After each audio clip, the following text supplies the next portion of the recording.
In this video, I'm going to be teaching you step by step on what to look for and how to analyze a stock. Let's take a step back. Why am I filming this tutorial video?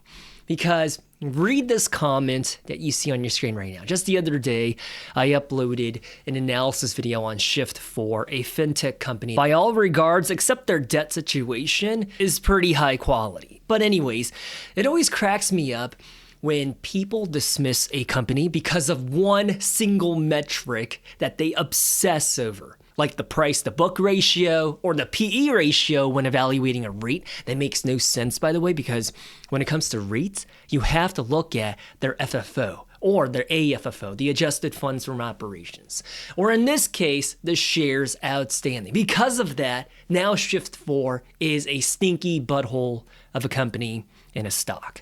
But to that, friends and family, we should always look at a stock as a business, and as a business holistically. The trajectory, the catalysts that are going in their favors, and of course the numbers and the financials. And after evaluating all of those tangible variables and metrics and ratios, if it evens out to be a compounder, then it's a compounder. And besides, in the case of Shift4, as I mentioned in the video, they're doing $1 billion worth of share buybacks, and they only have 91 million shares outstanding, which means the float is really small to begin with. So to put it into perspective, right now I'm pulling up their income statement on stockanalysis.com, which, by the way, the website that I'm using, you can sign up using my referral link and it'll give you a discount on top of whatever promo they've got going on. It's a one-stop shop to look at everything when it comes to a stock.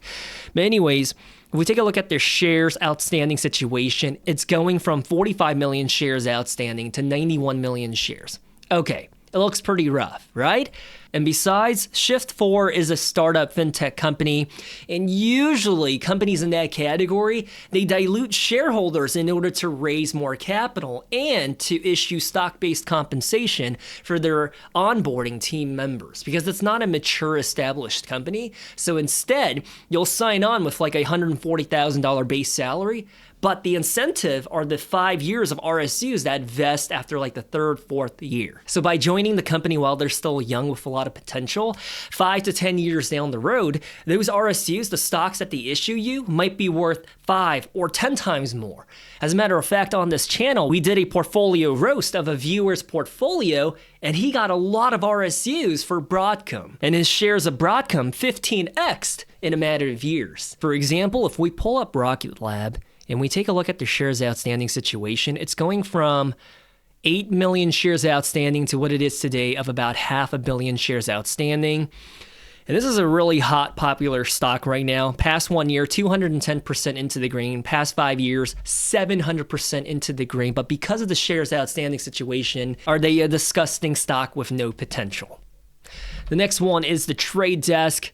This one I wouldn't really label as a startup because now they're sashaying their way into becoming more established in the digital advertising space, but take a look at their shares outstanding situation. Right now, there's 500 million shares outstanding as well. And the culprit, if we go to their cash flow statement and you take a look at the stock-based compensation, it's growing by the year. However, with that said, I think a good rule of thumb is if their net income is increasing and is outpacing the share dilution, your EPS is going to improve no matter what. So in the context of the Trade Desk, their bottom line, $178 million in 2023, $393 million in 2024, and the trailing 12 months, we're talking about $438 million.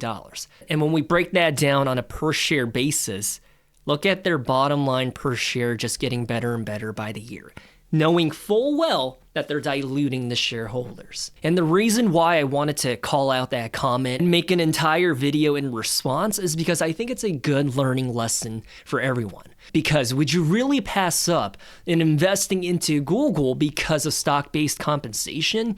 Google is pound for pound one of the best conglomerate tech companies out here. Look at their stock-based compensation going from $5 billion in 2015 to $23.6 billion in the trailing 12 months. Or I suppose another very high quality tech conglomerate would be Amazon. Would you pass up on Amazon because of their stock-based compensation? $20 billion of stocks issued in the trailing 12 months. Take a look at the shares outstanding situation. It's going from 9.5 billion shares outstanding to 10.8 billion. If we are going to be honest with ourselves, the answer is no. We're not going to pass up on Amazon, Microsoft, Google, Nvidia just because of stock-based compensation or because the shares outstanding is getting bigger by the year. Instead of getting married to the idea of one financial metric being the best or ratio or fundamental, instead of doing that, I think as investors, if we shift our framework and perspective of looking at that stock as a business, then you look at it from the lens of, would I want to be an owner of this operation? Would I like to be a share owner of this company, this conglomerate? Not just as a stock, because a stock is a lot more than just their shares outstanding or the PE ratio or XYZ metric. And on that note, what does it even mean to speak like a normal person? How is that even possible when I'm clearly unwell and mental? I'm a mental head case. No, but seriously, what should I do? Sit here and talk to you guys like this so that Nah, dude, I'm passionate about what I do. I love this stuff. How can I contain that excitement? You want me to tie my hands behind my back? Dude, you can literally just listen to what I'm saying instead of watching the screen if it bugs you that much. But having said that, I did not forget. This is going to be a tutorial. So we're going to be doing a working example with Palantir, ticker symbol PLTR. About 6 days ago, I posted up on here, at its current price point, would you buy into Palantir? Okay? 8% of you said yes, absolutely. That's my savings account. I'm just going to put in whatever I can in dollar cost average. 67% of you said absolutely not. They're overvalued. 9% said no dividend, no buy. And then, of course, 15% said I shower naked. Well, I don't. I wear a shower cap. I don't, but I actually do wear sandals in the shower because in Japan, dude, the bathrooms are built separately from the house itself, so you don't get any HVAC in there, right? It's dead middle of winter. So you go inside of a bathroom or a shower, it is ice cold like a freezer. So if you do not wear sandals while you shower, you're gonna get chilblains and your toes get really itchy and nasty looking. But anyways, that's neither here or there. Palantir, at the end of the day, it's a very polarizing company, as you can see by the comments right there. You know, on one hand, it's a software service that helps the ICE agents to locate and deport working families in the US. But on the other side of that argument, Palantir software allows their intelligence agencies to locate some of the worst human beings on this earth and to find them and to arrest them or to eliminate them. But regardless of how we feel about Palantir, they're easily one of the best performers in the stock market. Because if we take a look at their 1-year performance, 173% into the green. 5 years, 592% into the green.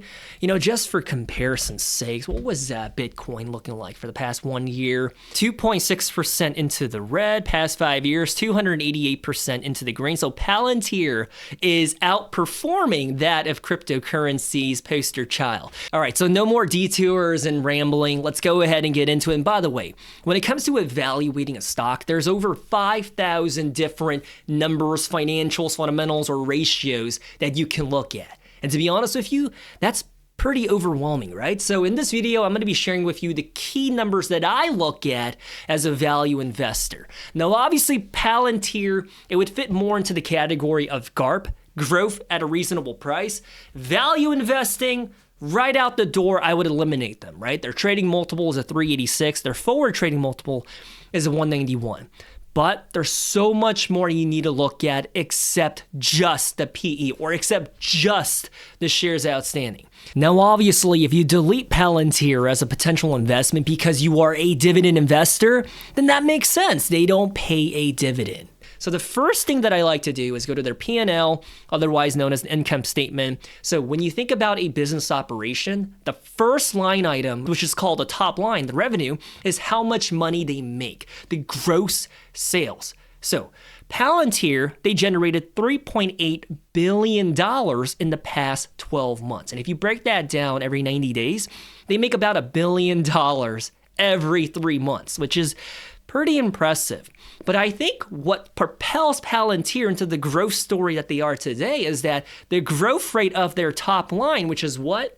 The revenue, it's getting better and better, right? It's going from 16% year over year in 2023 to 28% in 2024, and now 47% in the trailing 12 months. I think that's really impressive. And the next important thing that I like to look at on the P&L is referred to as the bottom line. Usually in an income statement, this is the last thing that you would see, the net income, the bottom line, the profits of the company. But because this is stockanalysis.com, they also include all these other metrics. And that's why I was saying it gets really overwhelming. But anyways, from the net income, we can see that Palantir generated $1 billion after accounting for the R&D, the research and development, after accounting for the marketing, the overhead costs, the employees of the salaries. What's left over on an accounting basis of money that's going into their pockets? $1 billion. Dude, that's crazy. So they're pumping $3.8 billion of gross sales and $1 billion are going into their pockets. Dude, that's funny money. That's ridiculous. And then what we do is we divide that by the shares outstanding. I like to do it by the diluted count because that takes into account the RSUs and all of the stock-based compensation. So you take $1 billion and divide it by 2.5 billion shares outstanding. You know, earlier when we went over the shares dilution situation and scenario, look at Palantir, right? More and more shares are outstanding by the year. Now, would you turn your head away and say Palantir is disgusting and they're a bad stock?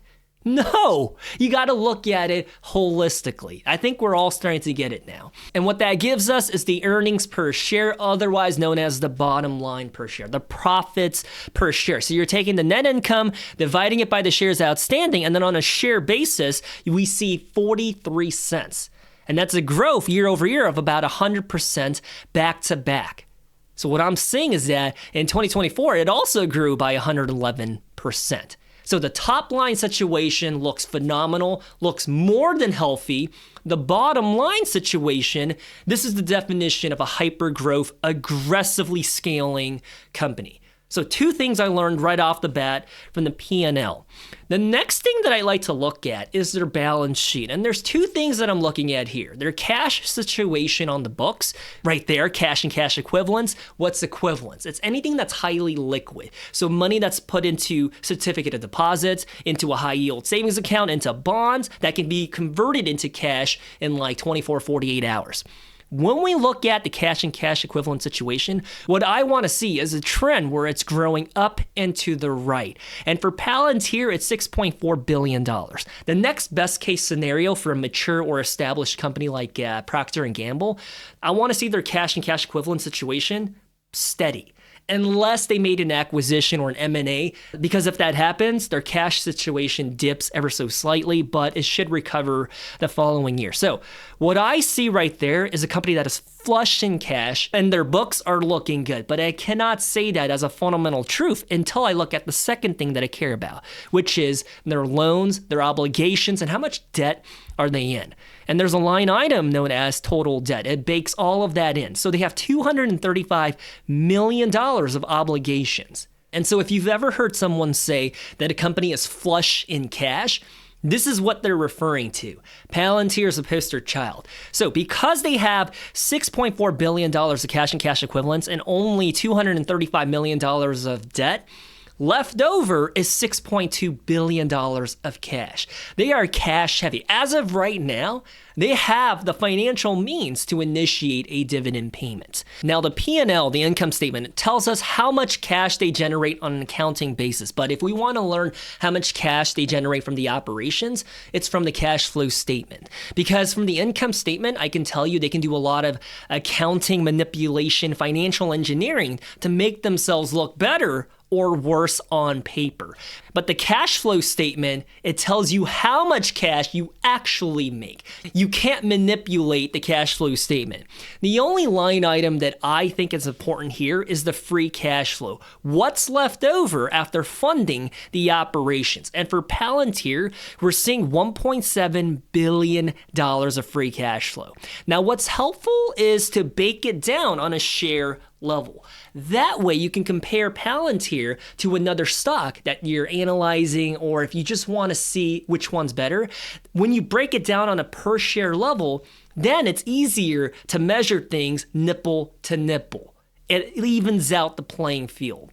So when we do that, we can see that they have about 70 cents of free cash flow per share, and it's going in the right trend and direction. So the free cash flow situation is another green flag. So across the board, the three major financial statements, I think it looks pretty good on a high level. Obviously, we can go line item by line item, but like I said in the beginning of this video, some of us get way too invested and married to the idea of just one metric. And if they don't hit that on the head, oh, it's disgusting. Oh, it's not worth it. It's like, right, like with Palantir, it wouldn't pass that test because every year their shares outstanding, it's getting worse and worse. But that's why we look at it. Dude, this is the word of the day. If this is Sesame Street, holistically, you got to look at it just like with anything in life, right? If you're buying a new house, buying a new car, or you're dating around right now, trying to find your one partner, are you really going to be like, oh, I can't date them anymore. They got that one wrinkle on their forehead, or like, oh, I don't want that car. It's got that one little scratch on the bumper. No, you're going to take a look at everything. And on that note, why do we look at all of these datas and numbers when it comes to assessing a business? I do this because I wouldn't just buy a random ass car off of Craigslist, right? Like, oh, okay, you want $5,000? Here's $5,000. Let me just take it off your hands. No, you're going to go there. You're going to test drive it. You're going to hear and look at the engine to see if things are running smoothly. You're going to read the Carfax, the maintenance record. You're going to take a look at the fuel economy and everything else. You're not going to just be like, oh, that's the make and brand that I always want. I'm just going to buy it. No, you need to look at it holistically, right? When you're car shopping. Likewise, that's what we're doing when we look at the numbers of a business. You look at it holistically. Now, obviously, they might have a blemish or two, but overwhelmingly, if it's going in the positive and in the green flag territory, might be a compounder. By the way, stockanalysis.com, use my referral link. Whoop, whoop. Anyways, moving right along. What's the next thing that I like to look at? Usually it would be the dividend profile because it says so much about a business, right? The consistency in their financial performance, the passive income you would generate by investing into them, and then of course, how a company chooses to utilize the money that's left over their profits. Are they putting it back into the company? Are they doing share buybacks, R&D? Are they hiring more staff to ramp up in another territory of the business? Are they rewarding the shareholders? And then of that, we could see what percentage it even breaks down to. But Palantir does not pay a dividend, so I digress. So jumping on over to the ratios tab, a few things I like here. The first one that I like to take a look at is the debt to EBITDA ratio. So essentially what it does is it takes all the loans that are on the books and then it divides it by their core operating profits. It basically tells us if all else were to remain the same, how long would it take for them to pay off their loans? Now, in the case of Palantir, we're seeing a 0.26. So essentially, it would take them 3 months in order to pay off all the loans on the books by using their own core operating profits. The golden ratio, friends and family, is 3 or less. To see a 0.26 tells me their debt situation is negligible. They're generating so much cash that this company is high quality on that metric. The next thing that I like to look at is their ROIC, the return on invested capital. Essentially, from the loans that they take on and the shares that they issue, what are the profits that they're making? Now, the golden ratio is a 10%. For Palantir, it's a 9%. However, I think looking at it holistically helps to paint a picture here. Thank you, Bob Ross. We appreciate that. Because we're seeing a trend of going from a negative 68% in their ROIC to improving year over year on a gradually better trend. So if I were to make an educated guess, I would assume in the next year to 2 years, it's going to be 12%, maybe even 15%. So their ROIC on paper, 9%, someone who's in love with that metric, they would dismiss and be like, dude, Palantir is a sweaty nipple, butthole, ugly, because they don't have a 10%. But you're missing out on the bigger picture. So I think their ROIC is a green flag. Like, that's good. You want to see that. What you don't want to see is the opposite, which is it trending downward, going from 10% down to 9%, down to 6%. Now let's jump back to the overview section of Palantir. So their forward trading multiple is a 191. I prefer using that one because the current trading multiple bakes in one-time accounting write-offs, financial manipulation, M&A, and it really blurs the water, so you can't really see what their earnings per share on an accurate basis. But for next year, without any of that distortion or manipulation, you can see what their EPS should be. Now on surface level, a 191, universally, I don't even think you need an MBA or a PhD to understand that's a really high trading multiple. This company is trading for perfection. If they have a setback, if they have something, if someone walks into their front lobby and releases a fart, that could cause the company to just crash. They're priced for perfection. Anything above that 50 PE ratio, they need to crush every single time they report earnings. Not only do they need to shake every hand in that building, but they need to exceed expectations. A 191, no room for error. On surface level, it looks a little high, and that's why what I like to do is to take into account the PEG ratio. So right now, I'm gonna do 191 divided by their earnings per share growth rate. And remember, it's 116%. So when we do that, 116, then we can see their PEG ratio is a 1.6. It's not that bad at the end of the day. Now, when it comes to the PEG ratio, the loose rule of nipple is you want to see it be a 1 or a less. But I feel like that's too black and white because that's for a mature, established company like Procter & Gamble. But for a hyper-growth company that's growing in all of their metrics and fundamentals, anything up to 2, 2.5 is not bad because the market is pricing them with future growth in mind. Actually, I take that back. I think anything from 1 to 2 for a hyper growth company is still reasonable. I think anything above like a 2.2, 2.8, 3.1, way overvalued and their valuation is just stretched. So a 1.6 is their PEG ratio. So in the grand scheme of things, their PE is not that bad. Now, when we think about what's a mature, stable company, Procter & Gamble. They're one of the positions that are in my portfolio. We take a look at their forward trading multiple of a 20, pretty standard, okay? 20 divided by earnings per share growth rate is 18%. So their PEG is a 1.1. So against Palantir, a 1.1 to a 1.6. But on the other hand, let's take a look at UPS. So trading multiple of 15.6, one can make the assumption that they're undervalued, right? But according to the PEG ratio, let's see if that is the case. Dude, their earnings per share growth is negative for the past 4 years. So that's going to make it really difficult, right? I guess we'll just do like a single digit number. So their PEG ratio would be a 15.6. So even though their PE ratio is a 15, they're not undervalued by any means. They're overvalued by a crap ton. And that's why you can't just look at one metric. You have to look at a business operation holistically. So in comparison to Palantir, Palantir is way cheaper than UPS based on the PEG. Now, as of right now, I'm not invested into Salesforce. I actually sold out of my position for a 15% gain.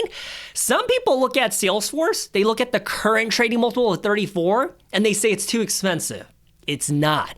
They made a couple acquisitions recently that made their earnings per share all wonky. So again, that's why we look at next year's EPS to figure out what their true PE is, okay? 20.5.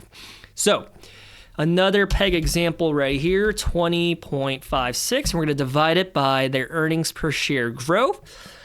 Remember, anything under 1, undervalued. Anything over 2, way overvalued. 1 to a 2, good. The earnings per share growth rate is 23.3. PEG ratio is 0.88. Friends and family, Salesforce to me is absolutely undervalued. And yes, I do plan on jumping back in. I'm just waiting for my price target. But jumping on back over to Palantir, if we go to their P&L, we can take a look at their margin situation. So their profit margin, after accounting for everything, every overhead cost, taxes, and everything, what they put into their pocket is 28%. So for every dollar they earn, they make 28 cents straight pure profits. That right there is pretty strong, and especially when you take into account the trend that's going in. Dude, in 2022, they were losing money to run the business, right? 2023, 9%. Respectable, but 28%, that's funny money. And the last thing that I like to look at is their key performance indicators. Their government revenue. Some people I know do not like stocks that are contingent upon the government funding their revenue. So Lockheed Martin, Huntington Ingalls, or in this case, Palantir. I'm on the opposite end of that spectrum. I absolutely love when there's a contract in place that's going to pay you XYZ amount. You're going to get paid in cash if you are good on your promise and you deliver, whether it's a jet fighter plane or, in this case, a software. But anyways, taking a look at their government revenue just going up and to the right in a consistent and reliable trend year after year. Friends and family, the conclusion that I have on Palantir is, yes, they are trading for a premium, but based on their numbers and financials, holistically, dude, they're pretty darn high quality. Now, the ethics and the morality of their product and the usage of it, conversation of its own. But the data and the numbers say they're pretty good. Now, would I want to buy into them at 177? Probably not. I like a little bit of a margin of safety baked in because I am a value investor. I don't like overpaying for businesses. Even if it's a hyper growth, beautiful company like Palantir, I would still need a little bit of a pullback and correction for me to pull the trigger and jump in. Now, having said that, the president's been saying a lot of stuff this past week, especially with the Venezuela situation. He even went on record by saying that he wanted to take away our dividends. If you're invested into Raytheon, General Dynamics, Lockheed Martin, etc., he's talking about taking away the dividends. For some of us, dude, we were pissed off, and I think for right reasons. But he also did go on record by saying he wants to increase our defense budget by 50%. So what I'm saying is when I look at these defense contractors and military stocks, their revenue situation is about to get huge. Because as of right now, our defense budget is $500 billion. And that's spread across BAH, paying for our military members, paying for Raytheon, L3 Harris. Everybody's included into that mix. Dude, that's crazy. I can say this though, our service members will probably only see like a 2 or 3% increase in their base pay, but a majority of that's gonna go to Palantir. A majority of that's gonna go to Lockheed Martin. A majority of that's gonna go to Anduril when they IPO later this year or next year. Now, before I sign out of here, I do want to call out that when it comes to a REIT, you cannot do what we just did. The free cash flow makes no sense because legally REITs have to pay out at least 90% of their profits out as dividends. And that's why they get a special tax treatment. And to clarify and circle back on what I was talking about in the beginning of the video, so Realty Income Corporation on paper, if you look at them from a GAAP basis, like what we just did with Palantir, their trading multiple is a 54.2. Some people might be like, dude, that's way too expensive, but that's incorrect. That's not how you look at a REIT to evaluate them. Instead, as I said, we look at their AFFO, their adjusted funds from operations. So if you divide their stock price by their AFFO, their PE ratio in their REIT world is a 13.7. That's really low. And in my personal opinion, for a REIT that has a perfect 100 out of 100 score, I think Realty Income's a pretty good bargain right now. Their 5-year average is a 14.4, and they're trading below that at a 13.7. Their dividend yield 5.5%. Now, if you look at it on a GAAP basis, it would say that their dividend is absolutely not sustainable, but that is not the case. Jump on over to their dividends tab. It says a 300% payout ratio. Realistically, that's not what's happening. When it comes to a REIT, you look at their AFFO to figure out how much of that is being paid out as dividends, and it's 76%.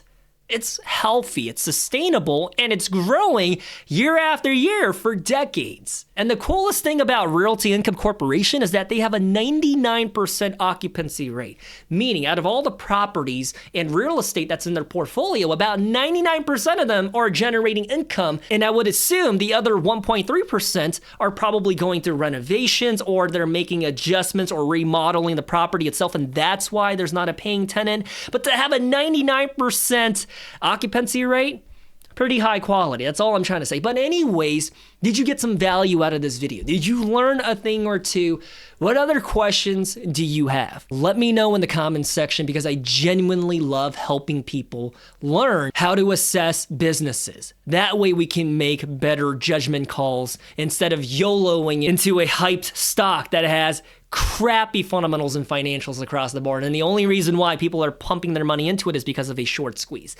That is a gambling addiction that you might want to address with your therapist. All I'm trying to say is, as a value investor with a long-term horizon, it should never feel like walking into a casino and pulling a slot lever and hoping for the best. When you do your due diligence and your research and your analysis and the numbers check out and their story on top checks out, because the numbers only paint half the story. You also have to look at, what are they doing? What's their business model? What's their economic moat? What's their future growth story? And if all of that checks out, the odds are in our favor that it'll be a compounder or generate more money than what we initially put into it. That's not financial advice, but think about it. If you put your money into something that's burning cash, it's unprofitable, they have negative free cash flow, they slash their dividends, more likely than not, that thing right there is going to lose you money. But if you pump your money into something that's really high quality, like Nvidia, Microsoft, Amazon, Google, I'm so sorry for using the Mag 7 as an example, more likely than not, that's going to print cash. Okay, at this point, I'm just rambling. So I love you guys. Stay safe. Good luck in the stock market, and I will talk to you next time.